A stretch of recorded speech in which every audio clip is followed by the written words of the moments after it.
അസ്സലാമു അലൈക്കും. ഇന്ന് നമുക്ക് സിമ്പിളായിട്ട് ഒരു പക്കോട എങ്ങനെ ചെയ്യാമെന്ന് നോക്കാം. അതിനായിട്ട് ഞാൻ 1.5 കപ്പ് കടലമാവ് എടുത്തിട്ടുണ്ട്. കുറച്ച് ചിക്കൻ ഒന്ന് ഫ്രൈ ചെയ്തിട്ട് അതൊന്ന് പൊടിച്ചെടുക്കുക. കുറച്ച് സവാള, ഇവിടെ ഞാൻ 2 വലിയ സവാള എടുത്തിട്ട് ചെറുതായിട്ട് ചോപ്പ് ചെയ്ത് വെച്ചിട്ടുണ്ട്. പിന്നെ 1.5 ടേബിൾ സ്പൂൺ അരിപ്പൊടി, 2 ടേബിൾ സ്പൂൺ മൈദ, കുറച്ച് ഇഞ്ചി, പച്ചമുളക് ചതച്ചെടുക്കുക. പിന്നെ വേണ്ടത് 1 ടേബിൾ സ്പൂൺ ചിക്കൻ മസാല. അത് നമ്മൾ ചിക്കൻ ഇട്ടതുകൊണ്ട് ഫ്ലേവർ കിട്ടാൻ വേണ്ടിയിട്ടാണ്. കുറച്ച് മഞ്ഞൾപ്പൊടി, മുളക് പൊടി. ഇത് പിന്നെ ഒരു ചെറിയ പീസ് കായം ഞാനൊന്ന് കുറച്ച് വെള്ളത്തിൽ അലിയാനായിട്ട് വെച്ചതാണ്. ഇനി നമുക്ക് മിക്സിങ് തുടങ്ങാം. അതിനായിട്ട് വലിയൊരു ബൗൾ എടുക്കുക. അതിലേക്ക് നമ്മുടെ എല്ലാ ഇൻഗ്രീഡിയൻസും ഒരുമിച്ച് തന്നെ ഇട്ട് കൊടുക്കുക. കടലമാവ് ഇട്ടു, നമ്മുടെ ചിക്കൻ ഇട്ടു. ചിക്കന് ഉപ്പ്, മഞ്ഞൾപ്പൊടി, മുളക് പൊടി, കുറച്ച് ഗരം മസാല അത് ചേർത്ത് ഒന്ന് ഫ്രൈ ചെയ്തിട്ട് ഗ്രൈൻഡ് ചെയ്യുക. എന്നിട്ട് ബാക്കിയുള്ള എല്ലാ ഇൻഗ്രീഡിയൻസും ഇതിലേക്ക് ഇട്ട് കൊടുക്കുക. നമ്മുടെ കായം ഒന്ന് അലിയിച്ചെടുത്തിട്ട് ആ വെള്ളം കൂടി ഞാൻ ഇതിലേക്ക് ചേർത്ത് കൊടുക്കുകയാണ്. നിങ്ങളിൽ കായത്തിൻ്റെ പൗഡർ ഉണ്ടെങ്കിൽ അത് ചേർത്ത് കൊടുത്താലും മതി.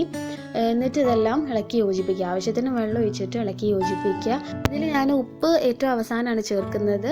ബേക്കിംഗ് സോഡ കൂടി ഇതിലേക്ക് ആഡ് ചെയ്യാനുണ്ട്. ഒന്ന് വെള്ളം ഒഴിച്ച് ഇളക്കി യോജിപ്പിച്ച ശേഷമാണ് ഞാൻ ഇതിലേക്ക് ബേക്കിംഗ് സോഡ ആഡ് ചെയ്യുന്നത്. ആദ്യം തന്നെ നിങ്ങൾ ഒരുപാട് വെള്ളം ഒഴിച്ചിട്ട് ഇളക്കി യോജിപ്പിക്കരുത്. അപ്പോൾ നിങ്ങളുടെ ഈ ബാറ്റർ ലൂസായി പോകാനുള്ള ചാൻസ് ഉണ്ട്. അപ്പോൾ കുറേശ്ശെ വെള്ളം ഒഴിച്ചിട്ട് ഇളക്കി യോജിപ്പിച്ച് കൊടുക്കുക. ഇപ്പോൾ ഞാനതാ ഇതിലേക്ക് ബേക്കിംഗ് സോഡ ആഡ് ചെയ്തു. ഒരു 1/2 ടീസ്പൂണ് ബേക്കിംഗ് സോഡ ആഡ് ചെയ്തു. എന്നിട്ട് വീണ്ടും മിക്സ് ചെയ്യുകയാണ്. നമ്മുടെ ആ ഒരു കൺസിസ്റ്റൻസി ഇതാണ് അതിൻ്റെ കൺസിസ്റ്റൻസി. അതിനനുസരിച്ച് വെള്ളം ഒഴിച്ച് നിങ്ങൾ ബാറ്റർ റെഡിയാക്കി എടുക്കുക. പിന്നെ ഞാൻ കറക്റ്റ് ഉപ്പും മുളകൊന്നും പറയാത്തത്, നിങ്ങളുടെ ടേസ്റ്റിനനുസരിച്ച് അതെടുക്കുക. പിന്നെ ആവശ്യത്തിനുള്ള ഉപ്പ് ചേർത്ത്, അവസാനമാണ് കേട്ടോ ഞാൻ ഉപ്പ് ചേർത്തത്.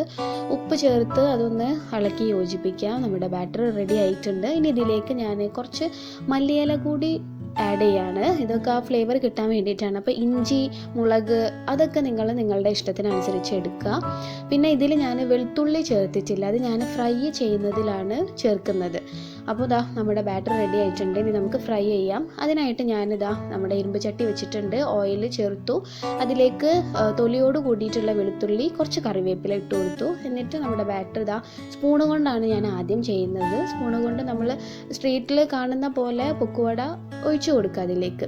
പിന്നെ വെളുത്തുള്ളി ഇതിലേക്ക് ഇടുമ്പോൾ നിങ്ങൾ തൊലി കളഞ്ഞിട്ടിടരുത്. ആ തൊലിയോടെ നമ്മൾ മിക്സ്ചറിലൊക്കെ കണ്ടിട്ടില്ല, അതേപോലെ ചെയ്യുക. കറിവേപ്പില ഇട്ട് കൊടുക്കുക. ഇനി നിങ്ങൾക്ക് ബാറ്ററിൽ കറിവേപ്പില, ഉള്ളി, വെളുത്തുള്ളിയൊക്കെ ഇടണം എന്നുണ്ടെങ്കിൽ അങ്ങനെയും ഇടാം. പക്ഷെ എനിക്ക് ആ ഒരു സ്ട്രീറ്റിൽ കിട്ടുന്ന ആ ഒരു ഫ്ലേവർ ഇങ്ങനെ ചെയ്തപ്പോഴാണ് കിട്ടുന്നത്. അപ്പോൾ നിങ്ങൾ ഇത് ലോ ഫ്ലെയിമിലിട്ടിട്ട് ഫ്രൈ ചെയ്തെടുക്കുക. 2 സൈഡും കരിയാതെ തിരിച്ചു മറിച്ചു ഇട്ട് ഫ്രൈ ചെയ്യുക. നമ്മുടെ ഫസ്റ്റ് സെറ്റ് റെഡി ആയിട്ടുണ്ട്. ഇത് അരിപ്പൊടിയെല്ലാം ചേർക്കുന്നത് കൊണ്ട് ഭയങ്കര ക്രിസ്പിയാണ്. ഇനിതാ ഞാൻ സ്ട്രീറ്റിൽ കാണുന്ന പോലെ അവർ കൈകൊണ്ടാണ് ഇത് ബാറ്റർ നമ്മുടെ ഓയിലിലേക്ക് ഇട്ട് കൊടുക്കുന്നത്. അതുപോലെ ഞാൻ ചെയ്തു കൊടുക്കുകയാണ്. കൈകൊണ്ട് ചെയ്യുമ്പോൾ നമ്മൾ സ്ട്രീറ്റിൽ നിന്ന് വാങ്ങുന്ന അതേപോലെയുള്ള ഒരു ഷേപ്പൊക്കെ ഉണ്ട്. സ്പൂണിൽ ചെയ്യുമ്പോൾ കുറച്ചുകൂടെ വലിയ പീസസ് ആയിട്ടാണ് കിട്ടുക. എങ്ങനെയായാലും നിങ്ങളുടെ എയിമിനനുസരിച്ച് ചെയ്യുക. കൈ പൊള്ളാതെ സൂക്ഷിക്കുക. തിരിച്ചു മറിച്ചു ഇട്ട് ലോ ഫ്ലെയിമിലിട്ടിട്ട് ഇതിനെ ഫ്രൈ ചെയ്തെടുക്കുക. വളരെ സിമ്പിളായിട്ട് ചെയ്യുക. എല്ലാവരും ചെയ്യുന്ന സംഭവമൊക്കെ തന്നെയാണ്. എന്നാലും അരിപ്പൊടി, മൈദ ഒന്നും ഇട്ടിട്ട് അധികം കണ്ടിട്ടില്ല. അപ്പോൾ നമ്മുടെ ചിക്കൻ പക്കോട ഇവിടെ റെഡി ആയിട്ടുണ്ട്. അപ്പോൾ ഇങ്ങനെ ഒന്ന് ചെയ്ത് നോക്കുക. ഗ്രീൻ ചട്നിയുടെ കൂടെയാണ് ഇത് സെർവ് ചെയ്തിട്ടുള്ളത്. നിങ്ങൾക്ക് ഈ വീഡിയോ ഇഷ്ടപ്പെട്ടെങ്കിൽ ലൈക്ക്, ഷെയർ ആൻഡ് സബ്സ്ക്രൈബ്. ഈ റെസിപ്പി എന്തായാലും നിങ്ങൾ ട്രൈ ചെയ്ത് നോക്കുക. ഫീഡ്ബാക്ക് എന്നെ അറിയിക്കുക. പുതിയൊരു വീഡിയോ ആയിട്ട് വീണ്ടും കാണാം. അൻറ്റിൽ ടേക്ക് കെയർ. Thank you.